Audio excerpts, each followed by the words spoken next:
కూతురుకి పుట్టింటి వాళ్ళు బహుమతిగా ఇచ్చే కట్నంపై సుప్రీంకోర్టు సంచలన తీర్పు ఇచ్చింది. కట్నంపై భర్తకు ఎలాంటి హక్కు ఉండదని తేల్చి చెప్పేసింది.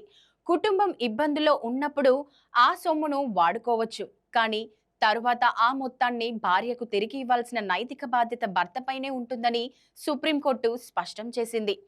కట్నం అనేది ఉమ్మడి ఆస్తి ఎంత మాత్రం కాదని, దానిపై ఎలాంటి ఆధిపత్యం కానీ యాజమాన్య హక్కులు కానీ భర్తకు సంక్రమించవని సుప్రీంకోర్టు కేరళకు చెందిన ఓ మహిళ తనకు పుట్టింటి వారు ఇచ్చిన 89 గ్రాముల బంగారాన్ని భర్త తన అవసరాల మేరకు వాడుకున్నారని ఆరోపిస్తూ ఫ్యామిలీ కోర్టును ఆశ్రయించింది.